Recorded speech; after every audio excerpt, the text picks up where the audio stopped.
Well, we're pretty focused on what's going on within our own borders, but it turns out it's not unique. The elites around the world are going crazy.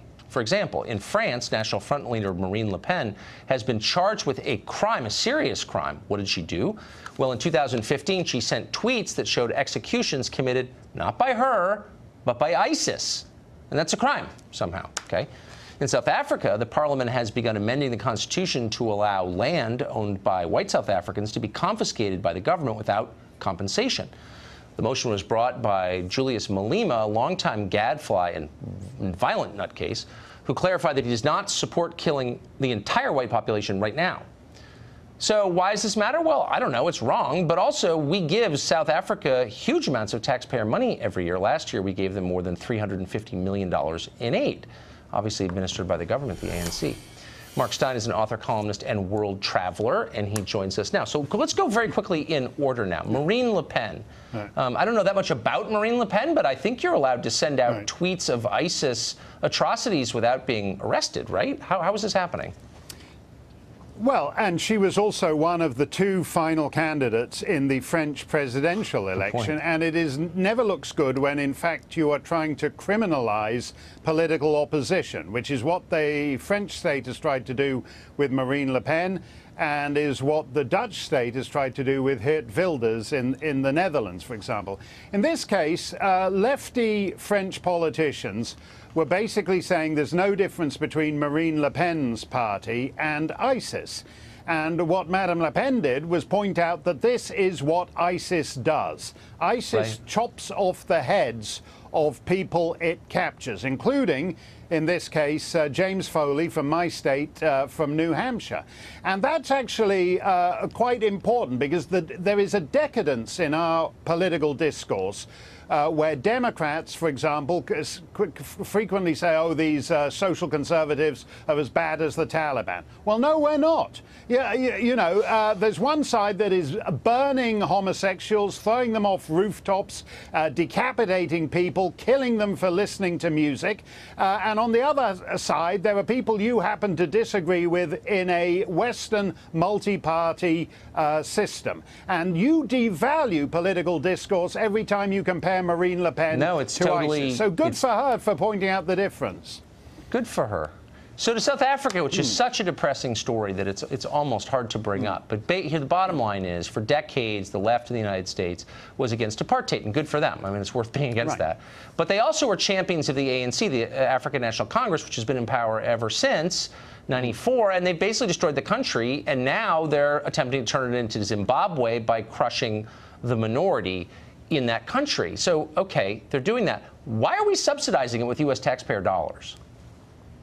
Yeah, you've got a point there, Tucker. Just on that, the left was right to be against apartheid. They were in South Africa. Just for the record, I regard what Chuck Schumer is doing, rejecting Trump judicial nominees on the basis of race, as progressive neo-apartheid. And I don't like old-school apartheid or the new school Democrat Party apartheid. What's happening in South Africa? In 1980, Robert Mugabe was told, you don't have to make the same mistakes as the first generation of independent African nations like Tanzania and Ghana 15 years earlier. He went ahead and made them supersized, especially with regard to white farmers. 15 years later, the ANC was told, you don't have to make the same mistakes that Robert Mugabe made in Zimbabwe. Now they're actually doing it all over again, with the difference being this. South Africa is the economic anchor of that continent, and it has existed with one foot in the developed and one foot in the developing camp since the corrupt ANC took over a couple of decades ago. If they actually turn South Africa into an economic basket case like Zimbabwe, that has huge consequences, including the fact that millions and millions of people will be sent scurrying over the Mediterranean into Europe. No, it's totally true. The State Department, and the State Department should not be subsidizing that. I agree. And liberals pretend it's not happening, which is actually patronizing. Why are liberals giving cover to one of the most corrupt regimes in the world? I've never understood that. I don't understand them. Mark Steyn. It's virtue signaling.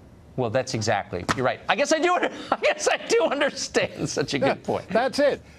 Yeah, the fact that they're miserable makes no difference. Miserable lives ruined, people murdered. Exactly. The great Mark Steyn. Thank you, Mark. 6 years ago, U.S. intervention under the Clinton administration, Obama administration rather, helped topple Libyan leader Muammar Gaddafi from power. As Secretary of State, Hillary Clinton helped push for that intervention. And then this happened. That is the land of unconfirmed reports. Yes, we came, we saw, he died. Did it have anything to do with your visit? No, I'm sure it did. Here she is bragging about toppling the government of Libya.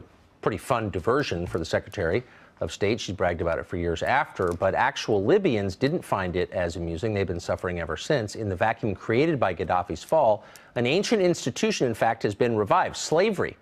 Glenn Reynolds is a law professor at the University of Tennessee. He recently wrote about this, and he joins us tonight. Glenn, thank you for coming on. This is one of those stories where we just couldn't let it go. You know, you see these politicians make decisions, particularly foreign policy decisions. They declare victory, and no one checks to see what the aftermath is like. You did. Tell us what the effect of this decision was on the people of that country.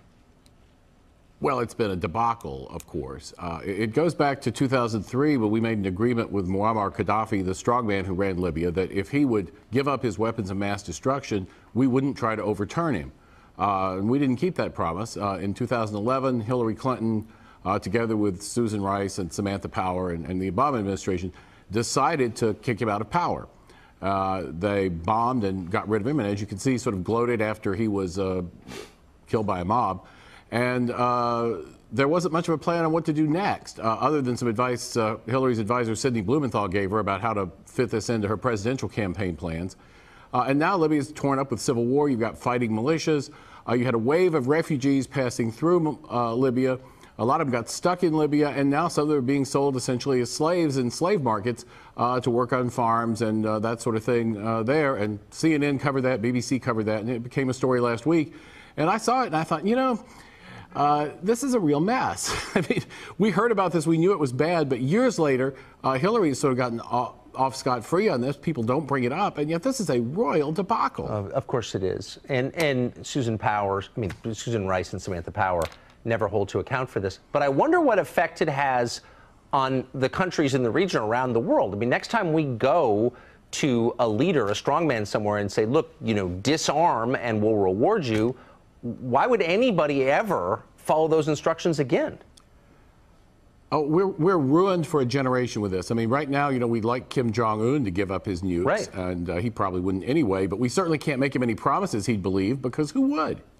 That's an excellent point. Has there been any soul searching on the part of the people who did this? They wrecked an entire country and threw the whole region into chaos. Has anyone apologized or said, you know, maybe we've learned something from this? You know, not really. During the 2016 campaign, in one of the early primary debates when Senator James Webb was still running, he raised the issue with Hillary, and she just sort of blew it off and said, oh, no, it was a big success. I've certainly never heard Samantha Power, who was pushing this as part of an effort to establish a doctrine of international law called responsibility to protect as a justification for intervention.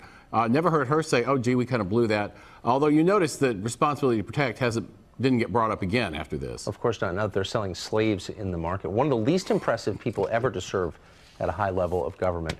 Professor, thank you for bringing this to the attention of our viewers. Worth it. Thank you.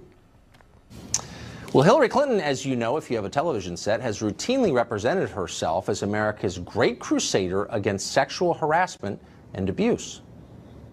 The whole world heard him talking about the terrible way he treats women. It is not enough to condemn campus sexual assault. We need to end campus sexual assault. We don't want a president who demeans women. I take on the issues of sexism and misogyny and talk about it, because we need to pull it out and put it in the bright light. It's odd, then, that Clinton was so very slow, so slow that someone of her aides commented on it in public, in responding to the reactions against Weinstein. After 5 days, Clinton finally released a statement saying she was, quote, shocked and appalled by the allegations. CNN's Aaron Burnett pointed out that, quote, HRC spoke for 90 minutes last night, didn't mention Harvey Weinstein. She didn't give women a pass for not voting for her, but she gave him one. Maybe we shouldn't be surprised, though. In two of the biggest sexual harassment scandals of the past 3 decades, Bill Clinton and Anthony Weiner, Hillary Clinton was right in the middle. What's a third scandal where she failed to step up? In fact, she may be the enabler, it turns out.